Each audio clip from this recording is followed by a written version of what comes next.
Welcome to SportsMatters TV, bringing you exclusive interviews, live shows, breaking news, and exclusive podcasts. Check out our website, www.sportsmatters.tv, or call into our office today, SportsMatters TV and Media on McCurtain Street, Cork City. Check out our sponsors, the Macau Casino Cork, and Ifix Computer and Phone Sales and Repairs in Blarney. Proudly filmed by Deep Red Productions, SportsMatters TV, bringing the sports home. Okay, welcome to SportsMatters TV. We're live at the home of SportsMatters right in the Cork City, the Macau Supporting Club. I'm joined by Ireland's youngest pro professional boxer, an absolute gent and a gem. Big win in Mexico. We're going to talk about that in a few minutes. But James, how's things with you, my friend? Not too bad now yourself. Good now. So you're still in school, first of all. Yeah. The head screwed on, which is great. Last year, you were doing the leaving cert? Last year, yeah, leaving cert. Yeah. How's that going for you? Is it alright? Yeah, it was difficult at the start juggling, but starting to get the hang of it now. Did you consider at any stage dropping school to No. fully focused on school?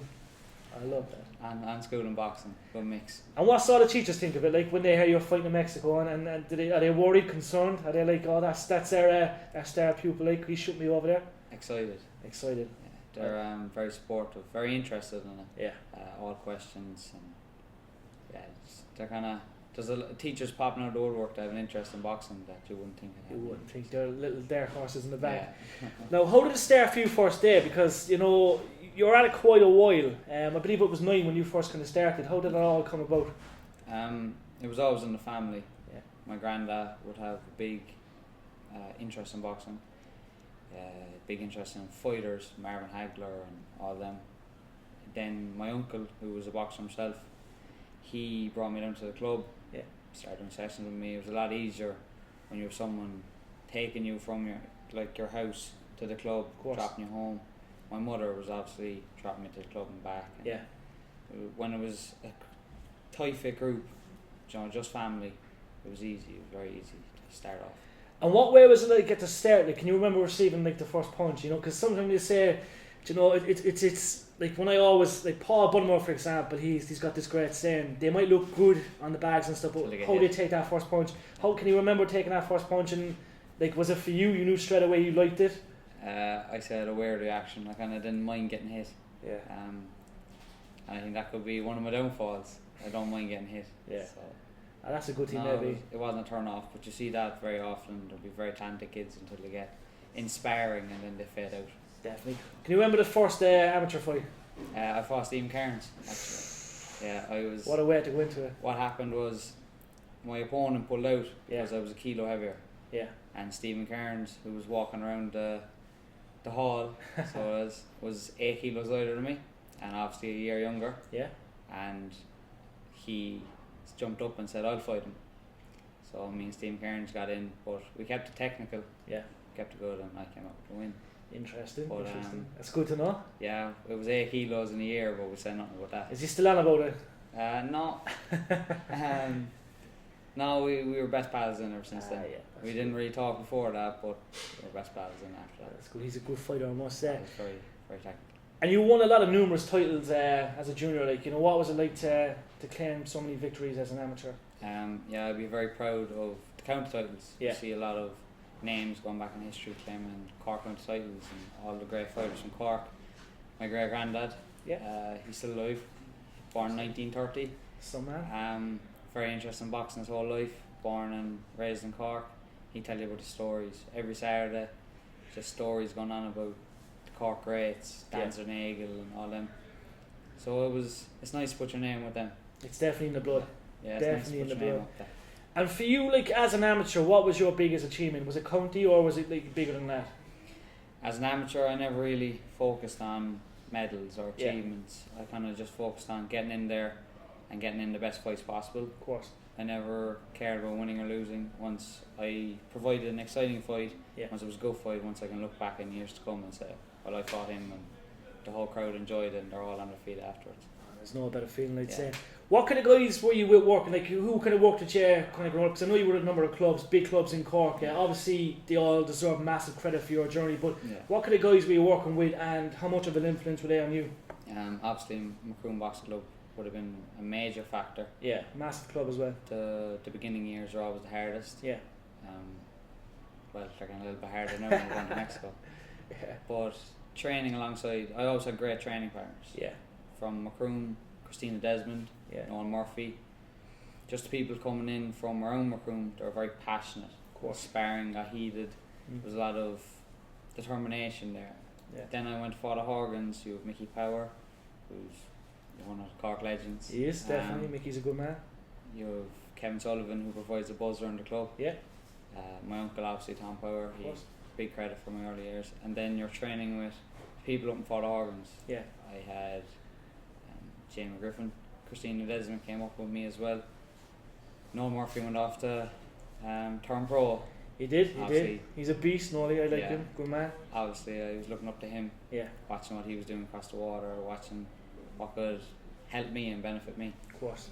But all my trainers deserve respect, deserve credit, and I can't thank them enough. Obviously, I went to Legacy Boxing Club for Yeah. the last couple of years of my amateur career. They took me in, Lee Cairns, Stephen Cairns, and they helped me the best they could. And now I'm starting my pro journey. I'm starting with Declan Geraghty. He's a good man. A well-renowned Yeah. professional coach. So I'm looking forward to stepping up, stepping on with him. No better man. Was there any hesitation going pro? Obviously, was there offers there in the past, or did you just jump at the first offer when they said, "Look, you're going to be in the right hands. We want you to turn pro"? Was there any hesitation whatsoever? Yeah, there was obviously hesitation. Yeah. You have to sign contracts, and you have course. to think about never being able to fight amateur again. Yeah. Thinking about, is this the right move for you? Could you go over to Mexico and get hit and go to sleep? Yeah. That's the end of it. Yeah, it's tough. But I always wanted to go pro. The amateur career was never something I wanted to pursue. Yeah.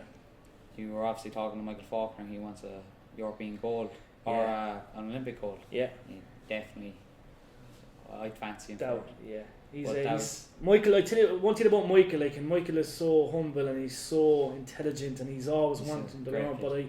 But I generally believe that man will go on to use Yeah. success as an amateur. When you're talking to him, you can tell. Yeah. Yeah, he's going to do something. He just knows it. I never really wanted that. I never wanted the Olympics. Never stood out to me. I always wanted to be a pro boxer. Just on TV, I could barely watch an amateur fight. Yeah. Like it was tough trying to watch it. But the minute a pro fight came on, no matter what it was, I'd watch that. So that definitely interested me. Obviously, I was talking to Andrew O'Neill. Yeah. After one of my fights, he came up to me and said, "You're more suited to the pro game." I said, "I know." He said, "Are you thinking about turning pro?" I said, "Yeah." I said, "I can't wait. Wait until my 18 birthday. I'll definitely go looking for it." He said, "Why don't you just go now?" I said, "You'll have to go all the way to Mexico, Puerto Rico or somewhere like that." He said, "Yeah, you'll have to go." And all that's the the way to license, Mexico. the 16 out there, is it? Or 15. 15, in yeah. Mexico. Yeah, Canelo Alvarez started when he was 15. Yeah, I remember when he first started. It's tough. Yeah. No, I waited a couple of years after that. Dead right. Yeah, there was a lot of questions you have to ask yourself, a lot of thinking, a lot of Of course. rethinking and analysing everything. But it was a lot easier when you have people like lads at Exceed Fitness. Yeah. Josh Tanyan, Aaron Cooney, Leon Lynch, Lom, Luke O'Mani. They're good lads. My mother, Yeah. she obviously was there, and my family. And it's when you have that supportive group that are always behind you, Yeah. providing love and assistance, it makes it easy. Huge difference. And like that big fight out in Mexico, right? We've seen all the write-ups. There was like, I'm always critical of the way Ireland covers local stars, right? They don't do enough. Like, thankfully we did see the amateur All Irelands on the TV, but like, you know, you have the likes of Katie Taylor and stuff. There's never really coverage there, but we've seen it all over the kind of websites and stuff. Your pro debut, right? Mexico. Yeah. What was it like, first of all, to get out there? Mexico is a crazy place. When I think Mexico, It's the home of fighting. yeah, I literally think home of fighting, and I think maybe a dangerous place as well at the same time. But what was it like to get out there? Obviously, you were well looked after, well received, and you got that win. Yeah, I thought the exact same thing. Yeah. Dangerous place. And then when you get there, it's not dangerous. it's very like home. It's the same as walking down the street in Cork. Yeah. Just a little warmer and a little bit poorer, but the people are all humble. Yeah. It's a party destination. Of course. Obviously, so trying to get sleep in the hotel was tough. trouble when you're on the strip. Yeah. But then I think the party started at 10 o'clock and it ended at 5:30, and there was people cleaning the streets from 5:30 to 7:30. So that'll tell you about the people. Yeah. Good sign. They look after their own kind of Yeah, area and stuff. Yeah. It's very like there was no rubbish on the streets or anything like Yeah. that. Everyone was cleaning up. Mexico was an interesting spot. It was a great experience. How many people can say that a pro debut in Mexico? It's different. Dream come true, perhaps. It's different. Yeah. So I was very interested in going out there. Obviously, I had Declan Geraghty with me, so he Yeah. kept me in safe Good hands. guidance. Yeah. Yeah. I had Israel Dufus, who speaks Spanish, so he helped an awful lot. He had a car. Yeah. He knew all the places around, so the trip was a lot easier with him. Definitely. But Mexico was good, getting into the ring. There was a bit of trouble trying to get into the hall because the age limits in America and Mexico are 18 in the bars. Yeah. And I was supposed to be fighting in the bar. So when we went up to get in, he said IDs. Everyone handed their IDs. He said to me ID. I said I'm fighting. He said ID. So I was kind of saying if I travel 8,300 kilometers to get here, Yeah. and I wasn't allowed to fight because I'm underage, it's going to be quite funny. Bit mental. Yeah. But then when he saw I had boxing gear, he left me in. So thank So God. in the end, The crowd was unreal as well. it looks like they're always, you always see, because there's so many great Mexican fighters. You know, we've seen Canelo when Canelo was your own age. Like, when are you 18? You're 18 April. So like, perhaps you're going to be back in Mexico again because of the fact that there's a law in I think the law in Ireland is 18 in it. 18. Yeah, so that means you'll have to fight elsewhere again. Yeah. We might be onto something here. Hopefully I can reveal the time very soon. I like that. But you'd be happy to fight out there again. Oh, definitely. Yeah. It was a great atmosphere, a great buzz. It was what I dreamed pro fighting was going to be like. Of course. Obviously, it's a lot more dangerous. We're trading shots with 8-ounce gloves. Yeah. Mexicans don't mess around. They don't. They come to fight. Yeah. I'll be honest. Anything I say is the truth. Yeah. He wouldn't have been the most gifted fighter. Yeah. He wasn't that skilled. Yeah. But he was passionate. He had serious passion. He hit hard, and that gives difficulties. And you can't fake boxing either, like. You can't fake it, no. No, So you you're standing can't under fake them it. lights. Yeah. You're stripped of all the amateur protection. The headgear's gone. Yeah. The gloves are shaved off a couple of ounces. They're a lot more compact. Yeah. Obviously in Mexico as well, so everything's different, the temperatures and stuff. But yeah, it was a great experience. I'm very happy I done it. We're looking forward to more headlines in the next couple of months. Now, Yeah. pro ranks for you, okay? Say when you turn 18, okay? And you're finished school. Yeah. Do you reckon that you're going to perhaps go to college, or are you going to go full pro again for you, as in base yourself somewhere else outside of Ireland, or stay in Ireland, or what way is it looking for you? Well, looking at all the other Irish fighters, Yeah. they all moved. Yeah. Obviously, Aaron McKenna moved away. Conlon moved away. Yeah. They all, Nolly Murphy obviously, Yeah, they he's all still- moved to America and England. I think no one is. It's because pro boxing is dead in Ireland. Yeah. It's starting to make a comeback, but it's not. It's not big. It's not there yet, yeah, unfortunately. I think if we try to address the problem at home, I will definitely give it my best shot to bring boxing back to Ireland. Or Yeah. bring it to Ireland. I'm definitely going to try and bring it to Cork. We need it back in Cork, definitely. Yeah, I'm going to try and bring pro boxing to Cork. I'm refusing to have my Irish debut anywhere else. But I'm open to everything. I definitely like to spend some time in America. Yeah. Wildcard, obviously. It's a great spot. Great spot. You were out there, weren't you? You were. Yeah. Did you see Freddie? Was Freddie about? Freddie, I met Freddie, yeah. Yeah, yeah. Very nice man. I met him years ago as well. Gent. Yeah, he wouldn't be a nicer man. Yeah. Bumped into Aaron McKenna, Stevie. You might cross paths at some stage in the future. Yeah. He's an absolute giant. Yeah. He's about 6'3". Yeah, he's a big man. And his brother, I think his brother got pro recently. Yeah, his Stevie. brother. Yeah. I was watching him sparring, and it's the atmosphere in the gym. Yeah. I always like that. Walking into a pro gym is different than when you're walking into an amateur gym. Yeah. Everyone's there, they mean business. Of course. It's very different. I like that. I was always drawn to that. Yeah, I got shivers when I was there because I taught Manny Pacquiao straight away. I Yeah. could just shiver, and I know there's so many great fighters that have been out there. But like, you think of all the old Irish fighters that have been out there as well. Yeah. But I remember just thinking Manny Pacquiao, and I got the shivers. And then Freddie Roach came towards me. He's like, "Oh, you're from Ireland? What part of Cork?" And I was there for about an hour talking to Freddie, like Yeah. pure gent. But you felt all that, obviously. It's some spot. It was a great experience. I'd like to spend some time out there. Maybe explore the option that Noel Murphy has done in New York. Maybe visit there, get a fight there. Of course.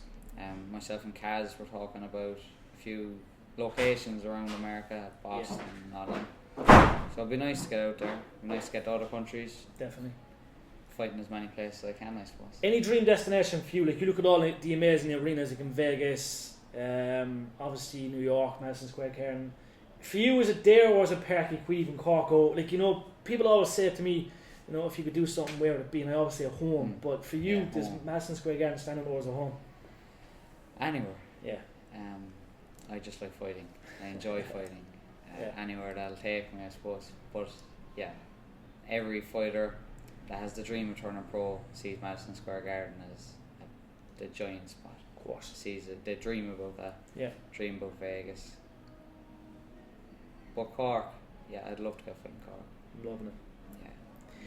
That'd be a dream come true as well. I think it's going to happen. It was supposed to happen years ago, but obviously fell through. But I think seeing you fighting Park Arena, Park Equive, even Mill Street or even Neptune Stadium would be awesome. It'd be unbelievable. We have to try and make that happen. Yeah, definitely. We'll have to make that happen. All the Irish promoters make that happen. Like, for you, if I said to you, where could you see yourself in 5 years from now? Where could you see yourself? World champion? I'd definitely like to have belts. Yeah. Definitely like to be in the ranking system. Of course. I'd like to be one of the top boys in Ireland. Yeah. Obviously, I'd like to be getting fights globally as well. Yeah. I said I wanted to base it in Cork, but I guess easy to jump on a plane and fly somewhere else. Of course. But I'm taking it as it comes, taking it every day, one step at a time. Yeah. We're not promised tomorrow. Yeah, well, that's true. That's true. Very humble. And if you look at all the fighters out there now, right? Obviously, I mentioned Aaron, and that's a possible fight down the road in a couple of years. But who stands out to you the most? Who's that one guy you'd love to fight right now that's at the top of their game? And you say in a couple of years already, who would you like to challenge and who would you like to fight? Who'd match your style? Who'd give you that? Who'd tickle the fancy and say, look, come on, bring it on? Like, I don't really look at specific fighters. I think if a fight's going to happen, it's going to happen. You don't have to talk it up. You don't have to call out fellas. I would never call out a man. Yeah. It's just not my style. I don't have to talk shit. I speak the truth. I'm honest. Yeah. So any fight is going to be exciting, or anyone that steps out of the line, we'll definitely try and get it on. Looking forward to that. And we're going to keep everyone up to date with your future progress. Hopefully there's an announcement in the next couple of weeks. We might see something. Can't happen in Ireland because you have to be 18, so it's looking maybe next to go again. And what's America? Is America 18 as well? There's states in America where you can fight under 18 but you can't obtain a license. So me and Kaz were looking at that. Kaz, my manager from Assassin. Yeah. We were obviously looking at them routes and them possibilities. But as it stands, Mexico will be the next destination. How bad? Listen, James, we appreciate the chat, my man. You're an absolute legend. Thank you very much. Nice one, guys. A huge thank you to our media partners, Distributors Cork and Shooters Pool and Gaming in Blackpool. Sports Matters TV, bringing the sports home.